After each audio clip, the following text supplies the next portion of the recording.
Hospital के सामने आकर सिद्धार्थ ने गाड़ी रोक दी। सोनल उसके पीछे पीछे हॉस्पिटल के अंदर चली गई। ना जाने क्यों वो बिना कोई विरोध किए सिद्धार्थ की बात मान गई। वैसे भी जितना बुरा उसके साथ हो चुका था, उसके बाद खोने के लिए उसके पास बचा ही क्या था। उसके पास किसी भी बात की फिक्र करने की कोई वजह ही नहीं थी। जो लेडी डॉक्टर सोनल का चेकअप कर रही थी वो करीब 35-40 वर्ष की थी और काफ़ी एक्सपीरियंस लग रही थी। उसने बैंडेज करते समय सोनल की बॉडी पर नजर आ रहे मार्क्स और उसके सूजे हुए गालों को गौर से देखा। क्या इस आदमी ने तुम्हारी ये हालत की है? उसने सिद्धार्थ की तरफ इशारा करते हुए पूछा। सोनल ने बोलने के लिए मुंह खोला, मगर दवाई की जलन से उसकी आवाज बस एक सिसकारी में बदल कर रह गई। उसने ना में अपनी गर्दन हिला दी। उस डॉक्टर का सवाल सुनकर सिद्धार्थ की मुट्ठियां भींच गई। बहुत रोकने की कोशिश के बावजूद उसका गुस्सा बाहर आ गया। बेहतर होगा अगर आप पुलिस की तरह इंक्वायरी करने के बजाय एक डॉक्टर की तरह अपने पेशेंट के ट्रीटमेंट पर ध्यान दें, उसने गुस्से में डॉक्टर को देखते हुए कहा। उसके तेवर देखकर डॉक्टर भी भड़क गई। मुझे डराने या धमकाने की कोशिश भी मत करना, वरना थाने में चक्की पीसते नजर आओगे। मैं इस बच्ची की तरह सीधी नहीं हूं कि तुम्हारी इन खोखली धमकियों से डर जाऊंगी। सोनल ने डॉक्टर का हाथ पकड़ लिया और घबराई आवाज में बोली, नहीं डॉक्टर, आप उसे गलत समझ रहे हैं।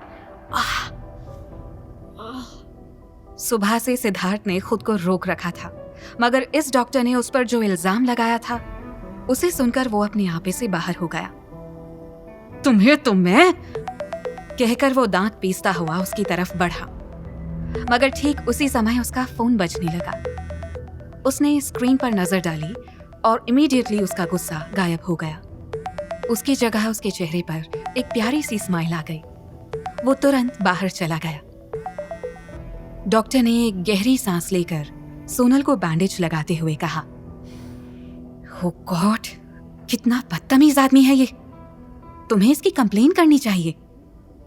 क्या इसका कहीं और भी चक्कर चल रहा है?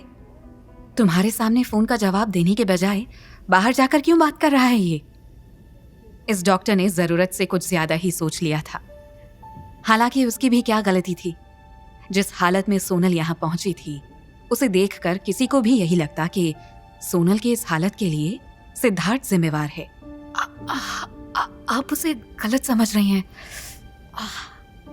वो तो बस एक अजनबी है जो मेरी मदद करने की कोशिश कर रहा है। मुझे इस हालत में देखकर इंसानियत के नाते मुझे हॉस्पिटल तक लेकर आया है। अजनबी कहते समय सोनल के मन में एक टीस सी उठी थी। वैसे सच ही तो है।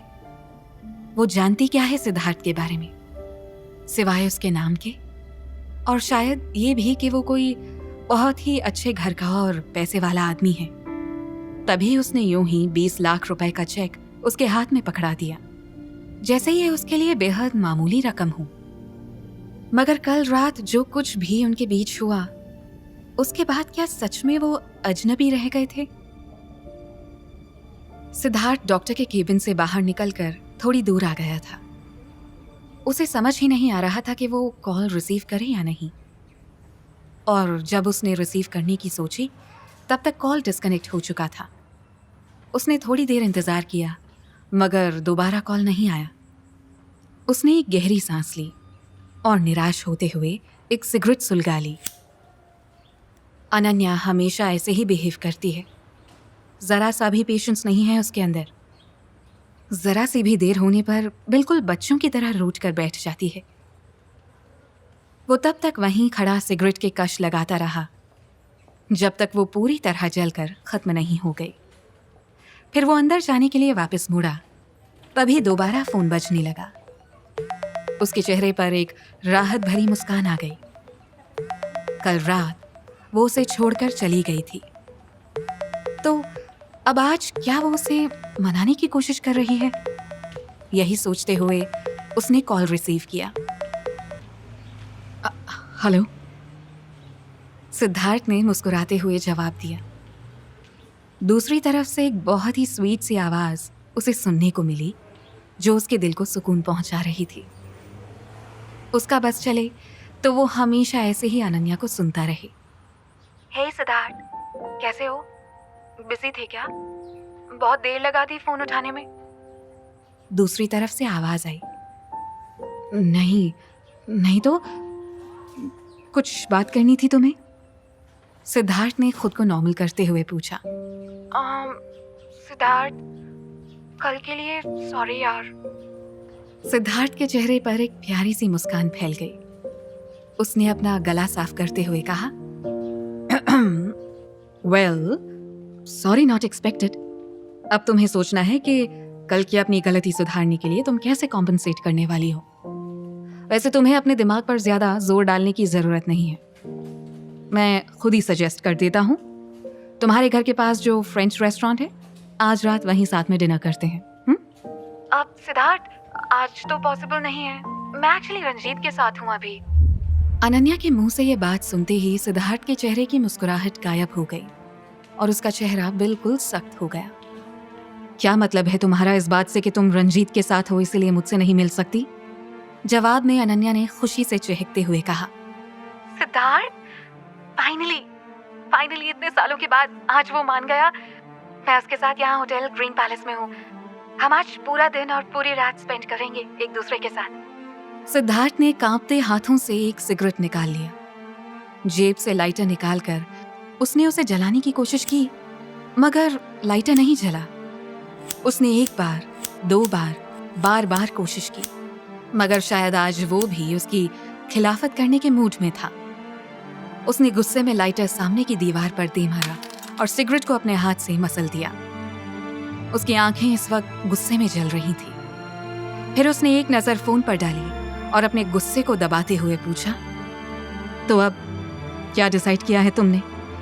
अनन्या ने बुझी हुई सी आवाज में कहा, I am sorry Siddharth, but मैं अपना वादा निभा नहीं पाऊंगी। I think Ranjit is the only one for me. Siddharth को ऐसा महसूस हुआ जैसे किसी ने उसके दिल को चीर कर रख दिया है।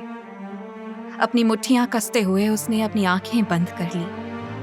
उसका मन तो हो रहा था कि फोन को भी उसी दीवार पर फेंक कर तोड़ डाले जिस पर उसने अभी लाइटर दे मारा था, मगर किसी तरह उसने खुद को कंट्रोल किया।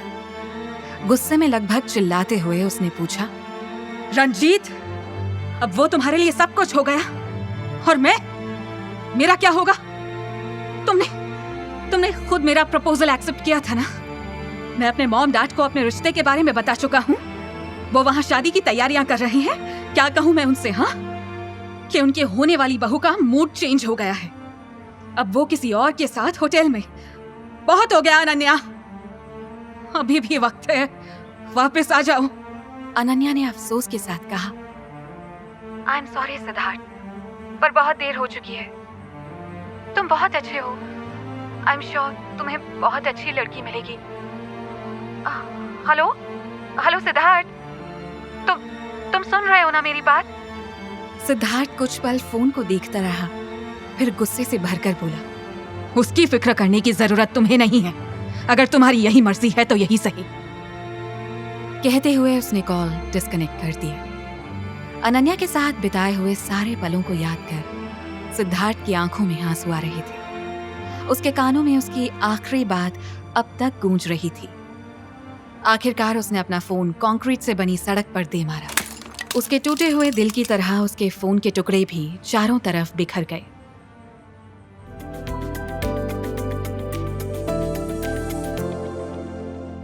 रुको, सिद्धार्थ ने पीछे मुड़कर उसे देखते हुए पूछा, कोई हेल्प चाहिए? अब सोनल उठकर उसके सामने आ खड़ी हुई। उसने सिद्धार्थ की आंखों में देखते हुए पूछा, क्या तुम मुझसे शादी करोगे? कुकू एफएम हिंदी चैनल को सब्सक्राइब करना ना भूलें और बेल आइकन प्रेस करके अगले एपिसोड की नोटिफिकेशन पाएं।